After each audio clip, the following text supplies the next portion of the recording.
ಬನ್ನಿ ನೋಡೋಣ.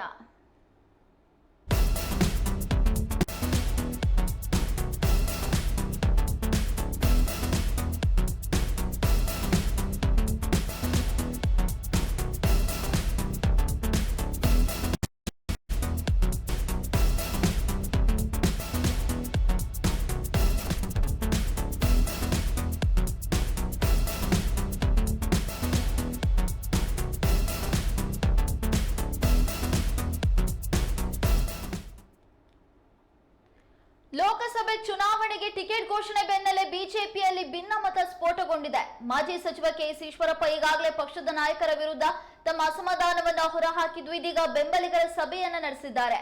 ಶಿವಮೊಗ್ಗ ನಗರದ ಬಂಜಾರ ಭವನದಲ್ಲಿ ಬೆಂಬಲಿಗರ ಸಭೆಯನ್ನ ನಡೆಸಲಾಗ್ತಾ ಇದೆ.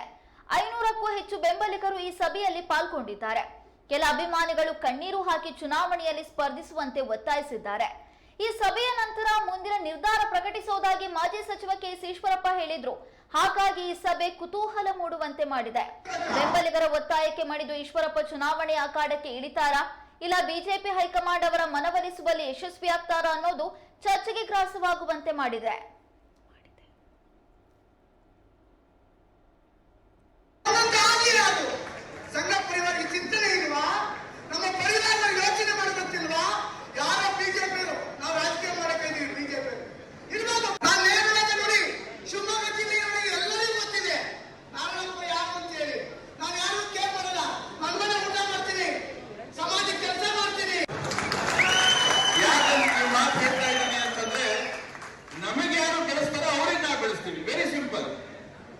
ನಮಗೆ ಈಶ್ವರಪ್ಪನವರು ಕಡಿಮೆ ದುಡ್ಡು ಕೊಟ್ಟಿದ್ದಾರೆ.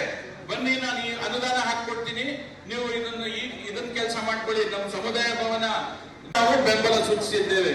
ಕಳೆದ 30 ವರ್ಷಗಳಿಂದ ನಾನು ನನ್ನ ಸಮಾಜದಲ್ಲಿ ನೋಡಿದ್ದೇನೆ. ಕರೆದು ನಮ್ಮನೆ ಕೆಲಸ ಮಾಡಿಕೊಟ್ಟಿದ್ದಾರೆ, ನಮ್ಮ ಸಮಾಜದ ಕೆಲಸ ಮಾಡಿಕೊಟ್ಟಿದ್ದಾರೆ. ನಮ್ಮ ಸಮಾಜದಲ್ಲಿರುವಂತಹ ಸಣ್ಣ ಸಣ್ಣ ಭಿನ್ನಾಭಿಪ್ರಾಯಗಳನ್ನ ದೂರ ಮಾಡಿರುವಂತಹ ಏಕೈಕ ವ್ಯಕ್ತಿ ನನ್ನ ಸನ್ಮಾನ್ಯ ಕೆಎಸ್ ಈಶ್ವರಪ್ಪನವರು. ಈ ರೀತಿ ಅಭಿಪ್ರಾಯಗಳ ಮಧ್ಯದಲ್ಲಿ ಸಭೆ ಮಾಡ್ತೀನಿ ಅಂತಂದ್ರೆ ಆ ವ್ಯಕ್ತಿಯ ವ್ಯಕ್ತಿತ್ವ ಏನಿರಬಹುದು. ದಯವಿಟ್ಟು ಈ ಸಭೆ ಉದ್ಘಾಟಿಸ್ತಾ ಇದ್ದೀನಿ. ಹಿಂದುಳಿದಲ್ಲಿ ಬೀರಲಿಂಗೇಶ್ವರ ದೇವಸ್ಥಾನ ಉದ್ಘಾಟನೆ ಅದನ್ನು ಕರೆಯಕ್ಕೆ ಬಂದ ಈಶ್ವರಪ್ಪನವ್ರನ್ನ ನಾನೊಬ್ಬ ಅವ್ರ ಶಿಷ್ಯ. ಅವಾಗ ಅವ್ರು ಒಂದೇ ಮಾತು ಹೇಳಿದ್ರು, ಜಾತಿ ಗೀತಿ ಏನಿಲ್ಲ, ನಾನೊಬ್ಬ ಸ್ವಯಂ ಸೇವಕ ಅಂತ ಹೇಳ್ಕೊಂಡ್ರು. ಯಾಕೆಂದ್ರೆ ಒಂದು ಘಟನೆ ಹೇಳ್ತೀನಿ. ಹಿಂದೆ ಎಚ್.ಎಂ. ರೇವಣ್ಣ ಕಾರ್ಯಕರ್ತ ಭಾರತೀಯ ಜನತಾ ಪಕ್ಷದಲ್ಲಿ ಅಂದಿನಿಂದ ಇಲ್ಲಿವರೆಗೂ ಒಬ್ಬ ಹಿಂದುಳಿದ ಒಬ್ಬ ನಾಯಕ ಏನಾದರೂ ಇದ್ದಾನೆ ಅಂದ್ರೆ ಕೆಎಸ್ ಈಶ್ವರಪ್ಪ. ಈಶ್ವರಪ್ಪವರಿಗೆ ಇವತ್ತಾಗಿರುವ ಏನ ಅಪಮಾನ ಆಗಿದೆ, ಅದು ಯಾರು ಸಹಿಸಲು ಸಾಧ್ಯವೇ ಇಲ್ಲ. ಅವ್ರು ಬಂದಂತ ಆಗಿದೆ. ಅದು ಸಂಘ ಪರಿವಾರಕ್ಕೆ ಚಿಂತನೆ ಇಲ್ವಾ? ನಮ್ಮ ಪರಿವಾರ ಯೋಚನೆ ಮಾಡಬೇಕಿಲ್ವಾ? ಯಾರ ಬಿಜೆಪಿ ನಾವು ರಾಜಕೀಯ ಮಾಡಕ್ಕೆ ಇದೀವಿ. ಬಿಜೆಪಿ ಇರೋದು ನಾನು ನೇರವಾಗಿ ನೋಡಿ, ಶಿವಮೊಗ್ಗ ಜಿಲ್ಲೆಯಲ್ಲಿ ಎಲ್ಲರಿಗೂ ಗೊತ್ತಿದೆ ನಾರಾಯಣಪ್ಪ ಯಾರು ಅಂತ ಹೇಳಿ. ನಾನು ಯಾರು ಕೇರ್ ಮಾಡಲ್ಲ, ನನ್ನ ಮನೆ ಊಟ ಮಾಡ್ತೀನಿ, ಸಮಾಜಕ್ಕೆ ಕೆಲಸ ಮಾಡ್ತೀನಿ. ಯಾಕಂದ್ರೆ ಈ ಮಾತು ಹೇಳ್ತಾ ಇದ್ದೀನಿ ಅಂತಂದ್ರೆ, ನಮಗೆ ಯಾರು ಬೆಳೆಸ್ತಾರೋ ಅವ್ರಿಗೆ ನಾವು ಬೆಳೆಸ್ತೀವಿ. Very simple. ನಮಗೆ ಈಶ್ವರಪ್ಪನವರು ಕಡಿಮೆ ದುಡ್ಡು ಕೊಟ್ಟಿದ್ದಾರೆ.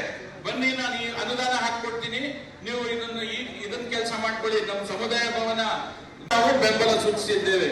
ಕಳೆದ 30 ವರ್ಷ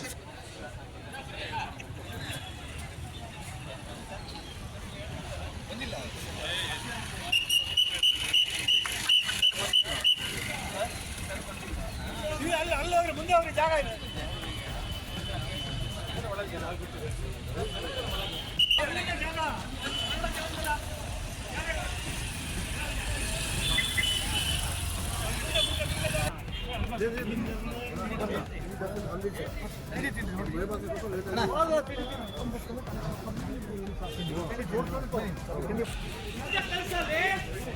ಬ್ರೋ ಎಲ್ಲಿಂದ ಬಂದಿದೆ?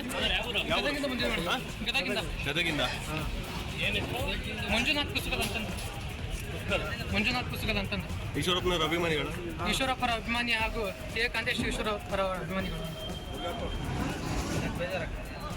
ಬೇಜಾರಂತ ಕೇಳ್ತಿರಲ್ಲ, ನಾ ಇಷ್ಟೊಂದೆಲ್ಲ ತಿರುಗಾಡಿ ಹಿಂದುತ್ವಕ್ಕೋಸ್ಕರ ಹೋರಾಡಿದವರು, ಅವರು ಯುವಕರಿಗೋಸ್ಕರ ಅವ್ರಿಗೆಲ್ಲ ಸ್ಫೂರ್ತಿ ಆಗಿದ್ದವರು.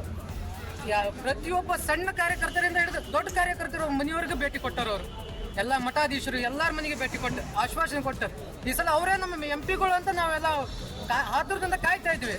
ಆದ್ರೆ ಈಗ ನೋಡಿದ್ರೆ ಒಮ್ಮಕ್ಕಳಿಗೆ ಕೈ ಬಂದಿತ್ತು ಬಾಯಿ ಬಂದಿಲ್ಲ ಅಂತಾರಲ್ಲ, ಆ ಥರ ಆಗ್ಬಿಟ್ಟೆ ನಮ್ದು. ಯಾಕಂದ್ರೆ ಮಾತು ಹೇಳ್ತಾ ಇದ್ದೀನಿ ಅಂತಂದ್ರೆ ನಮಗೆ ಯಾರು ಕೆಲಸ. ಬಂಜಾರ ಕನ್ವೆನ್ಷನ್ ಹಾಲ್ನಲ್ಲಿ ಈಶ್ವರಪ್ಪನವರು ಇದೀಗ ಸಭೆಯನ್ನ ನಡೆಸ್ತಾ ಇದ್ದಾರೆ. ಅಭಿಮಾನಿಗಳ ಸಭೆಯನ್ನ ನಡೆಸಿದಂತ ಸಂದರ್ಭದಲ್ಲಿ ಪುತ್ರ KE ಕಾಂತೇಶ್ ಅವರಿಗೆ ಹಾವೇರಿ ಲೋಕಸಭಾ ಕ್ಷೇತ್ರದಲ್ಲಿ ಟಿಕೆಟ್ ಸಿಕ್ಕಿಲ್ಲ. ವಿಧಾನಸಭೆಯಲ್ಲಿಯೂ ಕೂಡ ನನಗೆ ಮೋಸ ಆಗಿದೆ, ನನ್ನ ಪುತ್ರನಿಗೂ ಟಿಕೆಟ್ ಅನ್ನ ಕೊಡ್ತಾ ಇಲ್ಲ. ಆ ಹಿನ್ನೆಲೆಯಲ್ಲಿ ನನ್ನ ಮುಂದಿನ ನಿರ್ಧಾರ ಏನು ಅದನ್ನ ಕೈಗೊಳ್ತೇನೆ. ಅದಕ್ಕೂ ಮುನ್ನ ಅಭಿಮಾನಿಗಳ ಅವ್ರು ಏನ್ ಹೇಳ್ತಾರ ಅನ್ನೋದನ್ನ ನಾನು ಕೇಳ್ತೀನಿ. ಅದಾದ ಬಳಿಕ ನನ್ನ ಈ ತೀರ್ಮಾನವನ್ನ ತೆಗೆದುಕೊಳ್ತೀನಿ ಅಂತ ಈಶ್ವರಪ್ಪನವರು ಇದೀಗ ಸಭೆಯನ್ನ ನಡೆಸ್ತಾ ಇದ್ದಾರೆ. ಇನ್ನು ಆ ಸಭೆಗೆ ಬಂದಂತಹ ಕೆಲವೊಂದಿಷ್ಟು ಜನರಲ್ಲಿ KE ಕಾಂತೇಶ್ ಅವರಿಗೆ ಹಾವೇರಿ ಲೋಕಸಭಾ ಕ್ಷೇತ್ರದಿಂದ ಟಿಕೆಟ್ ಕೊಟ್ಟಿಲ್ಲ ಅಂತ ತಮ್ಮ ಕಣ್ಣೀರಿನಲ್ಲಿ ಆ ನೋವನ್ನ ವ್ಯಕ್ತಪಡಿಸಿರುವಂತ ಘಟನೆ ಕೂಡ ನಡೆಯಿತು. ಬಂಜಾರ ಭವನದಲ್ಲಿ ಈ ಘಟನೆ ನಡೆದಿರೋದನ್ನ ನಾವೆಲ್ಲರೂ ಕೂಡ ನೋಡಿದ್ವಿ. ಆಶ್ವಾಸನೆ ಕೊಟ್ಟು ಈ ಸಲ ಅವರೇ ನಮ್ಮ MP ಗಳು ಅಂತ ನಾವೆಲ್ಲ ಆತುರದಿಂದ ಕಾಯ್ತಾ ಇದ್ವಿ. ಆದ್ರೆ ಈಗ ನೋಡಿದ್ರೆ ಒಮ್ಮಕ್ಕಳಿಗೆ ಕೈ ಬಂದಿತ್ತು ಬಾಯಿ ಬಂದಿಲ್ಲ ಅಂತಾರಲ್ಲ, ಆ ಥರ ಆಗ್ಬಿಟ್ಟೆ ನಮ್ದು. ಯಾಕಂದ್ರೆ ಮಾತು ಹೇಳ್ತಾ ಇದ್ದೀನಿ ಅಂತಂದ್ರೆ ನಮಗೆ ಯಾರು ಬೆಳೆಸ್ತಾರೋ ಅವರಿಗೆ ನಾವು ಬೆಳೆಸ್ತೀವಿ. Very simple. ನಮಗೆ ಈಶ್ವರಪ್ಪನವರು ಕಡಿಮೆ ದುಡ್ಡು ಕೊಟ್ಟಿದ್ದಾರೆ. ಬನ್ನಿ ನಾನು ಈ ಅನುದಾನ ಹಾಕೊಡ್ತೀನಿ, ನೀವು ಇದನ್ನ ಕೆಲಸ ಮಾಡ್ಕೊಳ್ಳಿ. ನಮ್ಮ ಸಮುದಾಯ ಭವನ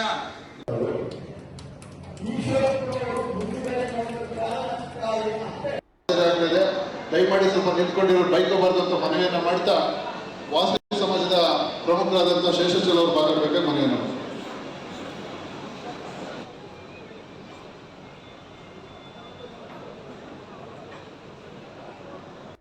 ಭಾಗವಹಿಸ್ತಿಲ್ಲ. ಅಲ್ಲಿ ಹೋಗಿ ನಿಂತಿದ್ವಿ ನಾವು. ನನಗೆ ಓಟು ಇರಲಿಲ್ಲ. ಆಗ ನಾನು ನಮ್ಮ ವಾರ್ಡಿನ ಕಾರ್ಯದರ್ಶಿ. ನಂತರ 1975ರಲ್ಲಿ ಎಮರ್ಜೆನ್ಸಿ ಸಂದರ್ಭದಲ್ಲಿ ಅವರ ಬೇಕಾದಷ್ಟಲ್ಲಿ ನೋಡಿದೆ. ನನ್ನ ತಮ್ಮ, ನನ್ನ ತಂಗಿ, ನನ್ನ ಭಾವ ಇವರು ಮನೆ ಬಂದು ಮಾಡ್ತಾ ಇದ್ರು. 71-72 ನಾವೆಲ್ಲ ದೊಡ್ಡಾಂತರಿಕೆಯಿಂದ ನಾವೇ ಕೆಳಗಡೆ ಸ್ಥಿತಿಯೊಳಗೆ ಇರಲಿಲ್ಲ. ಆಗ ನಾವೆಲ್ಲ ಹೋಗಿದ್ವಿ ಈಶ್ವರಪ್ಪ ಮನೆ ಹತ್ರ. ನೋಡಿ, ಶಿವಮೊಗ್ಗ ಜಿಲ್ಲೆಯಲ್ಲಿ ಎಲ್ಲರಿಗೂ ಗೊತ್ತಿದೆ ನಾರಾಯಣಪ್ಪ ಯಾರು ಅಂತ ಹೇಳಿ. ನಾನು ಯಾರು ಕೇಳ್ಬಾರಲ್ಲ. ಮನೆ ಊಟ ಮಾಡ್ತೀನಿ, ಸಮಾಜಕ್ಕೆ ಕೆಲಸ ಮಾಡ್ತೀನಿ. ಅವ್ರು ಬಂದಂತ ಆಗಿದೆ. ಅದು ಸಂಘ ಪರಿವಾರಕ್ಕೆ ಚಿಂತನೆ ಇಲ್ವಾ? ನಮ್ಮ ಪರಿವಾರ ಯೋಚನೆ ಮಾಡಬೇಕಿಲ್ವಾ? ಯಾರೋ ಬಿಜೆಪಿ ನಾವು ರಾಜಕೀಯ ಮಾಡಕ್ಕೆ ಇದೀವಿ. ಬಿಜೆಪಿ ಇರ್ಬೋದು. ತಾವು ಈ ರೀತಿ ಅಭಿಪ್ರಾಯಗಳ ಮಧ್ಯದಲ್ಲಿ ಸಭೆ ಮಾಡ್ತೀವಿ ಅಂತಂದ್ರೆ ಆ ವ್ಯಕ್ತಿಯ ವ್ಯಕ್ತಿತ್ವ ಏನಿರ್ಬೋದು? ದಯವಿಟ್ಟು ಈ ಸಭೆ ಮಾಡ್ತಾ ಇದ್ದೀನಿ. ಹಿಂದುಳಿದ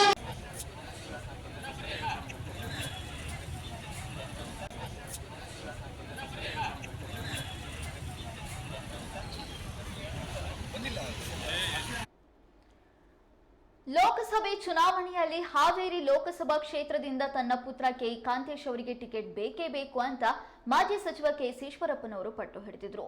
ಕೊನೆ ಕ್ಷಣದವರೆಗೂ ಕೂಡ ತನ್ನ ಮಗನಿಗೆ ಟಿಕೆಟ್ ಸಿಗ್ಲೇಬೇಕು ಅಂತ ಒತ್ತಾಯವನ್ನ ಮಾಡಿದ್ರು. ಆದ್ರೆ ಕೊನೆಗೂ ಕೂಡ ಬಿಜೆಪಿ ಹೈಕಮಾಂಡ್ ಈಶ್ವರಪ್ಪನವರ ಪುತ್ರ KE ಕಾಂತೇಶ್ ಅವರಿಗೆ ಟಿಕೆಟ್ ಅನ್ನ ನೀಡಲೇ ಇಲ್ಲ. ಹಾವೇರಿ ಲೋಕಸಭಾ ಕ್ಷೇತ್ರದಿಂದ ಬಸವರಾಜ ಬೊಮ್ಮಾಯಿ ಅವರಿಗೆ ಅವಕಾಶವನ್ನ ಕೊಟ್ಟಿದೆ. ಆ ಹಿನ್ನೆಲೆಯಲ್ಲಿ ಸಿಡಿದೆದ್ದಿರುವಂತ KS ಈಶ್ವರಪ್ಪನವರು ಇದೀಗ ಬಂಜಾರ ಕನ್ವೆನ್ಷನ್ ಹಾಲ್ನಲ್ಲಿ ಅಭಿಮಾನಿಗಳ ಅಭಿಪ್ರಾಯ ಸಂಗ್ರಹ ಕಾರ್ಯಕ್ರಮವನ್ನ ನಡೆಸಿದ್ದಾರೆ. ಇದು ಸ್ವಪ್ರತಿಷ್ಠೆಯ ವಿಚಾರವಲ್ಲ, ಸ್ವಾಭಿಮಾನದ ಸಂಘರ್ಷ ಅನ್ನುವಂತಹ ಒಂದು ವಿಶೇಷವಾದಂತಹ ಕಾರ್ಯಕ್ರಮವನ್ನ ನಡೆಸುವ ಮೂಲಕ ಅಲ್ಲಿ ತಮ್ಮ ಅಭಿಮಾನಿಗಳ ಅಭಿಪ್ರಾಯ ಸಂಗ್ರಹವನ್ನ ಮಾಡ್ತಾ ಇದ್ದಾರೆ. ಬಂಜಾರ ಭವನದಲ್ಲಿ ಬೆಂಬಲಿಗರ ಸಭೆಯನ್ನು ನಡೆಸಿರುವಂತಹ KS ಈಶ್ವರಪ್ಪನವರು ತಮ್ಮ ಬೆಂಬಲಿಗರ ಅಭಿಪ್ರಾಯವನ್ನ ಕೇಳ್ತಾ ಇದ್ದಾರೆ. ಇನ್ನು ಈ ಒಂದು ಸಭೆಯಲ್ಲಿ 500ಕ್ಕೂ ಹೆಚ್ಚು ಬೆಂಬಲಿಗರು ಕೂಡ ಪಾಲ್ಗೊಂಡಿದ್ದಾರೆ. ಕೆಲ ಅಭಿಮಾನಿಗಳು ಕಣ್ಣೀರನ್ನ ಹಾಕಿ ಚುನಾವಣೆಯಲ್ಲಿ ಸ್ಪರ್ಧಿಸುವಂತೆ ಒತ್ತಾಯಿಸಿದ್ದಾರೆ. ಹಾಗಾದ್ರೆ KS ಈಶ್ವರಪ್ಪನವರ ಮುಂದಿನ ನಡೆ ಏನಾಗಿರ್ಬೋದು? ಸ್ವತಂತ್ರ ಅಭ್ಯರ್ಥಿಯಾಗಿ ಏನಾದ್ರೂ ಶಿವಮೊಗ್ಗ ಲೋಕಸಭಾ ಕ್ಷೇತ್ರದಿಂದ ಕಣಕ್ಕಿಳಿತಾರಾ ಅಥವಾ ಚುನಾವಣೆಯಿಂದ ಹಿಂದೆ ಸರಿತಾರಾ? ಇಂಥ ಸಾಕಷ್ಟು ಪ್ರಶ್ನೆಗಳು ಇದೀಗ ಕಾಡ್ತಾ ಇದೆ.